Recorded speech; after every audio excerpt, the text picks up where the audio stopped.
This is 911. State your emergency. Hello? I can't help you if I don't know where you're at, honey. Where are you at? Where are you? I need as many units as I can get for Fairfield Road. Give me the numbers. 911, what's your emergency? Hey friends, it's Fletch. I'm Vice President of Public Safety Solutions at 911 Inform. Welcome to this new podcast series, Off the Cuff, Confessions of an ENP. Brought to you by 911 Inform, delivering next-generation 911 services for the enterprise today and making every second count. In this series, we're going to be talking to ENPs that have been on the job for years, as well as those brand new ENPs that have just passed the test. We'll dig in and have an in-depth conversation and find out what the ENP certification means to them. We'll talk about why they did it, what it means for their career, and what they did to pass the exam. Industry certifications are important to industry professionals, and the ENP certification is one that's admired by many in public safety. So join me as we find out exactly what makes an ENP tick in this off-the-cuff podcast series, Confessions of an ENP. Today we're sitting down with a brand new ENP, Erik Nielsen from Outagamie County in Wisconsin. Welcome to the podcast today, Erik. Yeah, thanks for having me, Fletch. I appreciate it. So give me a little background history on Erik Nielsen, the true Hollywood story. the true Hollywood story. I went through the 6-year plan in college. I didn't have any idea what I wanted to do. I looked into a number of different avenues and ended up about year 4 going, well, I should probably declare a major. So I picked business administration, got my undergrad with the University of Alaska in Anchorage. Grew up in Alaska, spent most of my childhood there, actually 95% of my childhood there, and didn't really know what to get into, so I tried all kinds of different things. I was in plumbing for a while, HVAC, that kind of stuff. I moved furniture for a living through college. I ended up in logistics and met my wife, moved down to Wisconsin, and then found myself working behind a desk on a phone for a logistics company, just scheduling freight all over the country. And around that time, I had joined the local fire service, thinking, this is something that I can kind of do in my spare time. And that kind of got the juices flowing for public safety. And when it came time, to kind of start a family and that kind of thing, my wife and I decided it would be important for one of us to get a second shift job to kind of offset the cost of daycare. And at the time, I said, okay, I'm up for a second shift. I'll make it happen. And applied to be a law enforcement dispatcher for UW-Madison. Got that job and kind of fell into 911 at that point. You get a good mentor, and although she wasn't officially my mentor, learned a ton from somebody who was very experienced there, and that kind of opened my eyes, as it were, to what 911 really is and what 911 does. Coming from a volunteer fire service, in your head, they answer the phone, they dispatch on the radio, and that's it. But there's so much more depth to the industry. And that's kind of how I ended up here. Started working for Outagamie County in 2015 and got promoted to the position I have today in 2018. And I've just been plugging away at it. So you're the 911 telecom supervisor there. What does that job entail? What are your responsibilities? I actually have 31 authorized telecommunicator positions and 4 supervisors that report to me. And then I report to the investigations lieutenant here at the sheriff's office. And so really my day-to-day operational role is day-to-day operations of the 911 center. And what prompted you to go after your ENP certification? What was the driver there? Well, it was kind of twofold. First, of course, I think it's so vitally important for our industry to have these professional certifications, the ENP, the RPL, the CPE, all of those wonderful things. Because that brings a certain amount of credibility to the profession. Seeing people as I went to different trainings and those kinds of things, recognizing the EMPs seem to be the people with the answers. So I thought, if I go out and I get my EMPs selfishly, I'll be able to kind of in my own head justify or understand that I'm worthy of being in 911 in a leadership type position. So that was kind of twofold there. Did your agency pay for that, or did you have to get to do that on your own? The agency is very, very supportive of us. So they were very good about fronting the cost for the EMP. Did you have others in the agency? No other EMPs right now. It's something that I'm kind of slowly pushing for. We recently hosted Nina's Center Manager Certification Program here. If it's going to be here, you're going to go. So for your job requirements for the future, are you thinking about maybe not having an EMP to apply, but having obtain that certification, within the first year or whatever? Well, that'll be a good discussion for the sheriff and the admin here, but I certainly have seen it more and more prevalent for any kind of leadership role in the country for 911 is having your ENP or RPL or something along those lines. What about your management above you on the law enforcement side? Do they recognize the value of that certification, and did they give you any additional credibility once you obtain that? Yeah, I mean, they were all very supportive and happy that I obtained it. So I'm one of just a handful in our state right now. So it does give our agency that additional bit of credibility to say, hey, we have these properly trained people in place. And if you ever have to go to the board for something, or you have to approach somebody, you can say, hey, we have the personnel in place to run the comm center effectively. No, that's good. That's great. What about studying for the EMP exam? When you sat down and said, okay, I'm going to go get this, what are some of the techniques that you did for studying? Because people have all their own different tips and tricks in how they do things. Well, I did not get the study guide, which may have been a mistake.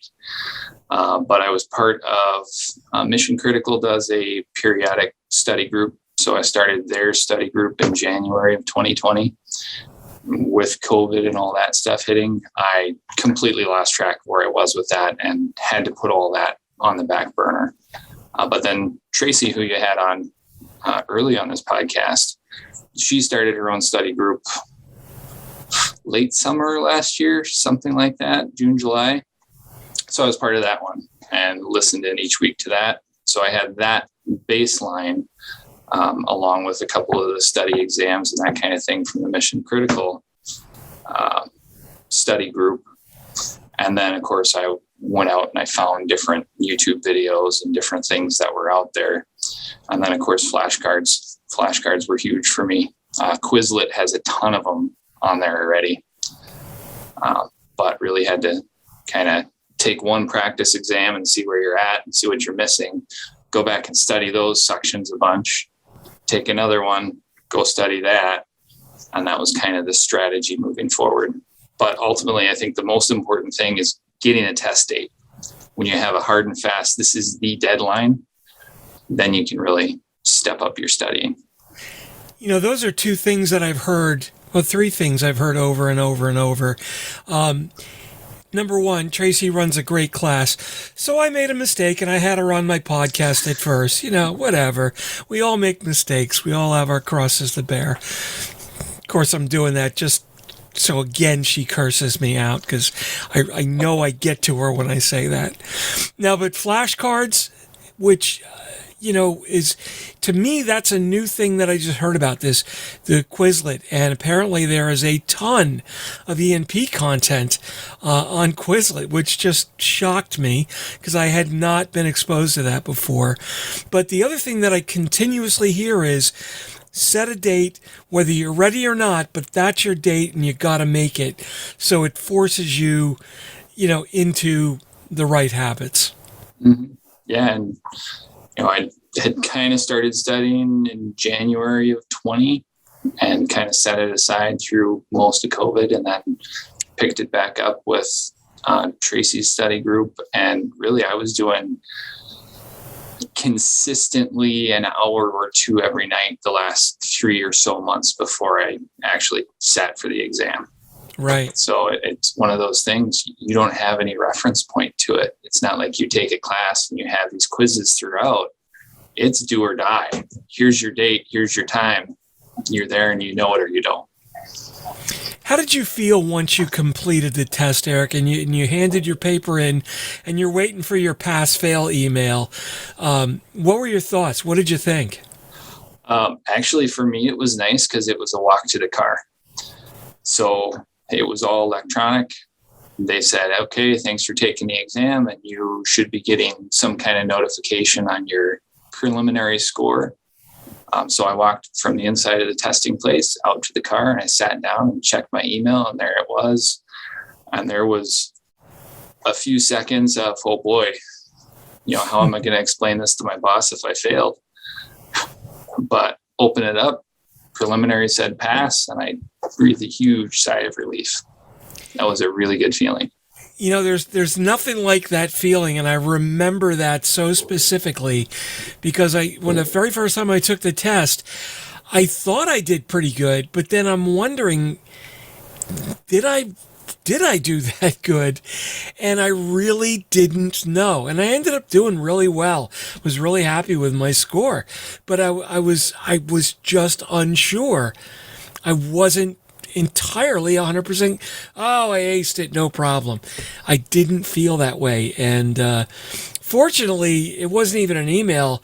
You handed it to the proctor, and it was within a couple of minutes, you got an immediate pass-fail right there. But, just those couple of minutes, I almost threw up waiting. Because again, what am I going to say if I didn't pass this to my boss? Yeah. What am I going to say to my boss, and how am I going to prepare better next time? Yeah. And all my friends that are expecting me. This is why I didn't tell anybody. Yeah, I have a meeting to go to, guys. I'll be back in about 3 hours. Yeah. See you later. What did you think of the testing facility and the whole setup of how you took the test? It was very much a standardized test. I've been certified as an emergency medical responder for just about 10 years now. So going in to take those exams, very, very similar. You walk in, you give them all of your personal information, and they give you a tiny little locker to put your life in. And then you go sit in front of a computer and away you go. They don't make you get naked anymore, do they? No, not anymore. That's a good thing. That's a good thing. So what part did you feel that was the hardest part of the different categories? Where did you have the most problem? My biggest thing was the technical side. Because of my business background, most of labor law and that kind of thing, that comes pretty naturally to me. But the technical side of things, still trying to work out the difference between a central office and an end office. It's those kinds of different terminologies. And I even kind of enlisted our local technician for our phone system to kind of ask him a few questions. And our radio tech that was here working on something else, I picked his brain just to try to get clarity on some of those things. That was certainly the hardest section for me. And it's one of those weird things. So an end office is a central office, but not every central office is an end office. Mm-hmm. It's a little subtlety, but again, if you're going to be an emergency number professional, you need to know the entire industry, and you need to know and understand all these little nuances. How do you think this is setting you up for next gen 911 and understanding that? Oh, I think it was huge. State of Wisconsin is looking right now, and they have a plan in place for next gen in the next few years. They're working on getting all that stuff set up. So being able to look at, here's their write-up, this is what is going to happen, this is what's already in place, and being able to just look at it and understand exactly where they are and what they need to do next. Oh, that's huge. But I think the big thing that I learned through the process of studying for this exam is just how much there is in 911. When I started studying for it, I'm thinking ENP is the end goal. Once I'm ENP, then I'm good. But I've really come to realize ENP is a starting point. I know now how little I know. Yeah. It's a humbling test. Even for the hardened professional. I was one that had been in telecom for many, many, many years and totally understood the telecom piece. But I did not understand the business section. I did not understand, the public safety procedures side. And even though I had come from public safety back in 1980 in the last decade, but still I had some understanding of what was going on. The test, I think, is really well designed and well written. And the answer bank of questions that get picked from every year, there's a huge pile of questions that get selected, and they're very methodical on the amount of questions for each category, and making sure that they're fair and balanced and accurate. That test gets gone through every year by the entire NIB. We all sit down and we take 2 or 3 of the tests that get pulled for that year and make sure the answers are right and they're still right and the questions are still correct. And it's not an easy job. Yeah. Oh, it has to be an ever evolving list of questions. And even some of the stuff you saw on the test or the practice exams, you go into the test and it's worded just differently enough to make you go, ooh, I hope I really understand what this concept is. Because I think that's the biggest thing for the test is getting the concepts. You're not memorizing facts and figures and that kind of thing. You're memorizing, how does this apply? Because so many of those questions were application of something else, some other concept. The most fun I have every year when we sit down and do the tests is writing the distractor answers. The ones that are almost right. And I think I to me, I just have a ball doing that. So that's something I really, really enjoy. And it makes people read the question all the way. And there's just, it's finding that one little nuance that makes this right or makes this wrong. Mm-hmm. So that's another great tip for that test. Take your time. Read the question, understand. 3 hours is a ton of time for that many questions. That's interesting. So everybody's got their own model for taking tests, and that's whatever works for them. And there's a couple of common ones I've seen. For me, I blow through every question. I do the ones I definitely know. Then I go back and do the ones I almost know. And if there's some that I have to sit and think, that gets held off for the third round. And that's always worked well for me. I've had other people that'll sit and go through every question in order and not move forward until they've answered that one, knowing that they've got plenty of time to do that. How do you do it for yourself? That's me. I've never once gone back to double check an answer. If I was confident enough to say this was the answer the first time through, going back and second guessing myself is, for me, a recipe for disaster. So I take one question at a time, number 1 through number 150, just one at a time and move on. It's interesting. And that's what I typically hear from people that do it that way. So I don't go back and review questions I've already answered. Because I agree. If I've answered the question, and especially if it's one that I knew, great. I just make sure I read the question carefully and I answer it carefully. But if it's one that I know, great. Move on, never go back, because I don't believe in second guessing. If you are careful and read the questions. Right. That's the trick. Otherwise, that can burn you big time. Mm-hmm. So where do you think this will take you next in your career? What's your goals?